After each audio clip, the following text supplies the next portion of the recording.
अनंत कोटि ब्रह्मांड नायक राजाधिराज योगीराज पर ब्रह्मा श्री सच्चिदानंद समर्थ सदगुरु साईनाथ महाराज की जय। श्री साईं सच्चरित्र अध्याय 3।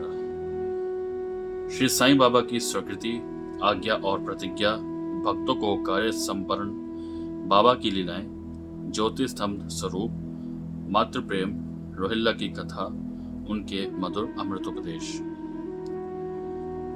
श्री साईं बाबा की स्वीकृति और वचन देना।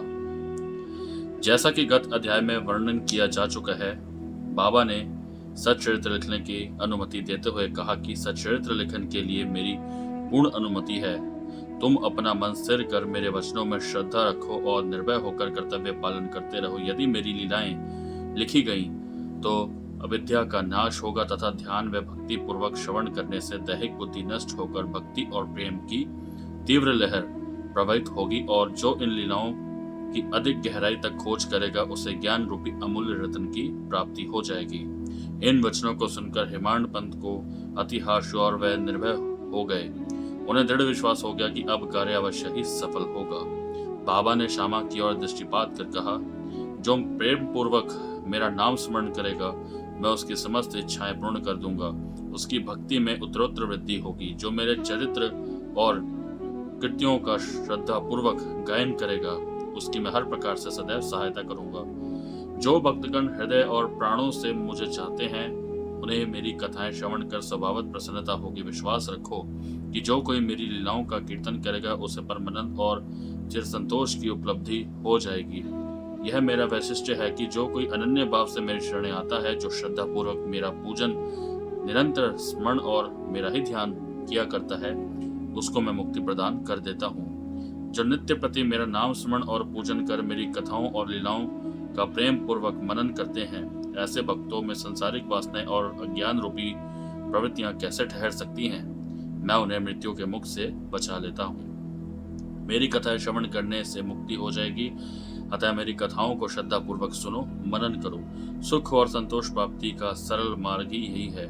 इससे श्रोताओं के चित्त को शांति प्राप्त होगी और अब ध्यान प्रगाढ़ और विश्वास दृढ़ हो जाएगा। तब अखंड चैतन्यगण से अभिन्नता प्राप्त हो जाएगी। केवल साईं साईं के उच्चारण मात्र से ही उनके समस्त पाप नष्ट हो जाएंगे। भिन्न भिन्न कार्यों की भक्तों को प्रेरणा। भगवान अपने किसी भक्त को मंदिर, मठ, किसी को नदी के तीर पर घाट बनवाने, किसी को तीर्थ पर्यटन करने और किसी को भागवत कीर्तन करने एवं भिन्न भिन्न कार्य करने की प्रेरणा देते हैं, परंतु उन्होंने मुझे साईं सच्चरित्र लेखन की प्रेरणा की।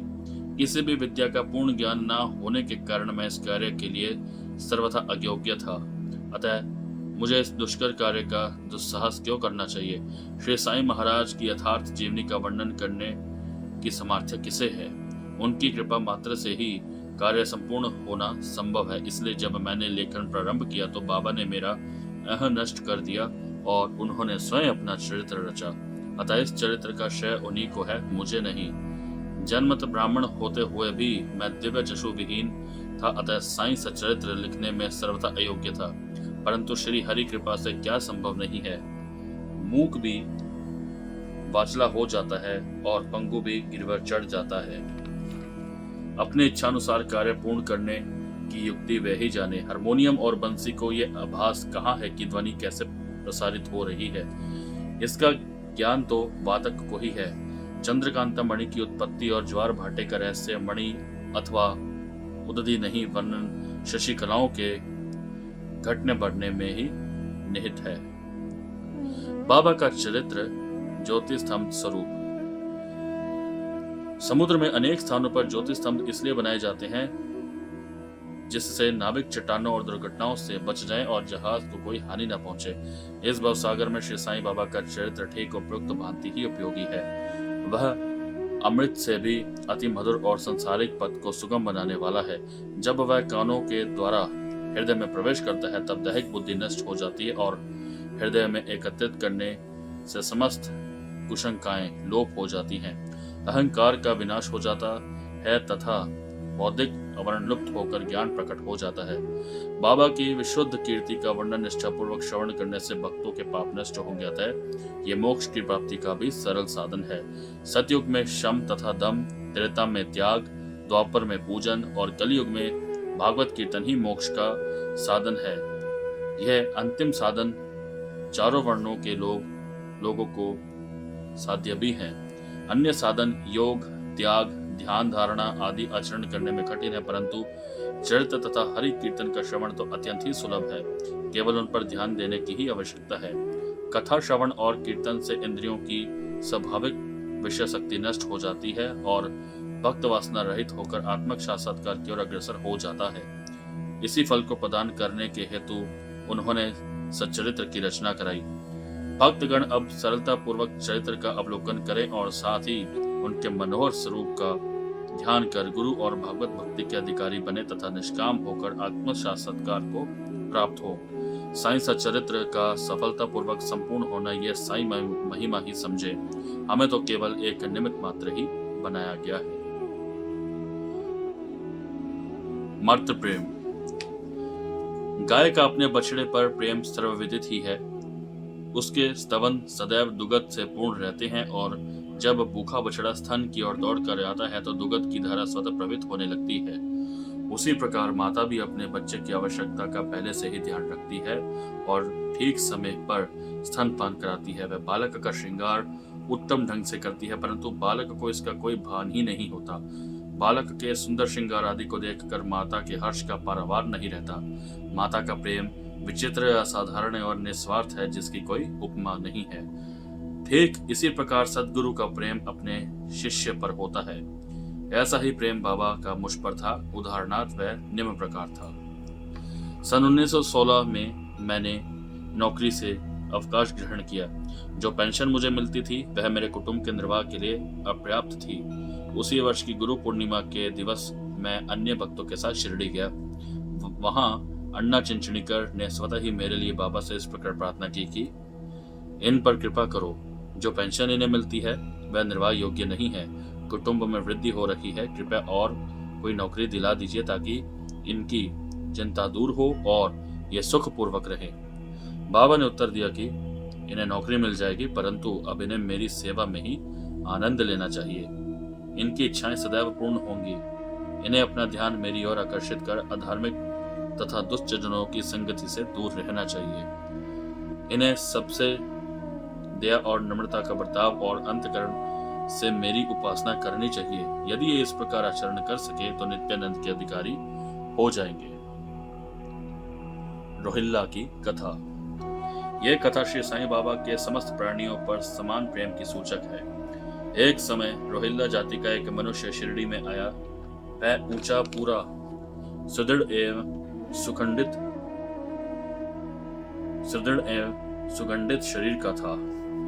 बाबा के प्रेम से मुग्ध होकर वह शिरडी में ही रहने लगा। वह आठों प्रहर अपनी उच्च और कर्कश आवाज में कुरान शरीफ के कलमे पढ़ता और अल्लाह अकबर के नारे लगाता था। शिरडी के अधिकांश लोग खेतों में दिन भर काम करने के पश्चात जब रात्रि में घर लौटते तो रोहिल्ला की कर्कश पुकारें उनका स्वागत करती थी। इस कारण उन्हें रात्रि में विश्राम न मिलता था, जिससे वे अधिक कष्ट और असुविधा का अनुभव करने लगे।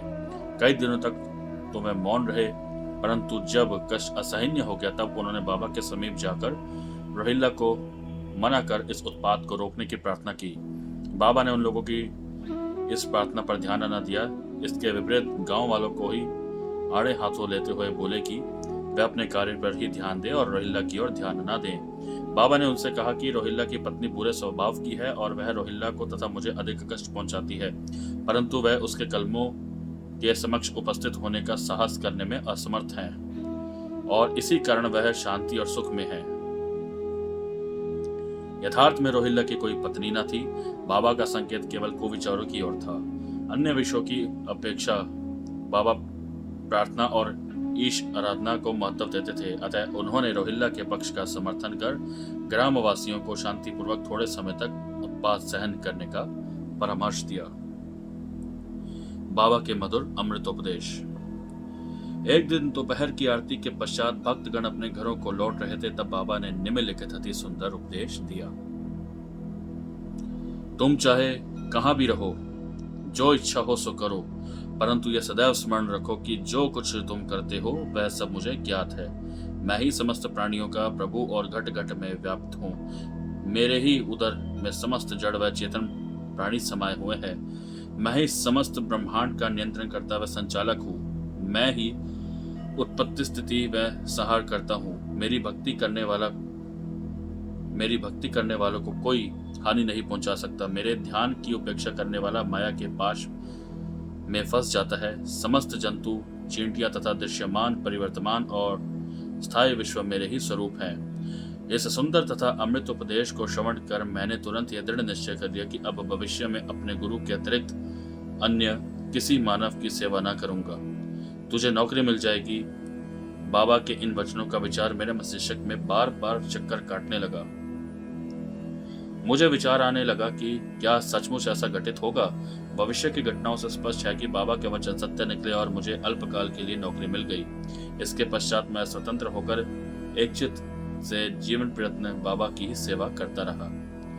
इस अध्याय को समाप्त करने से पूर्व मेरी पाठकों से विनम्र प्रार्थना है कि वे समस्त बाधाएं जैसे आलस्य, निद्रा, मन की चंचलता व इंद्रियासक्ति दूर कर और इच्छित हो अपना ध्यान बाबा की लीलाओं की ओर दें और स्वाभाविक प्रेम निर्माण कर भक्ति रहस्य को जाने तथा अन्य साधनाओं में व्यर्थ श्रमित न हो। उन्हें केवल एक सुगम उपाय का पालन करना चाहिए और वह है श्री साईं लीलाओं का श्रवण।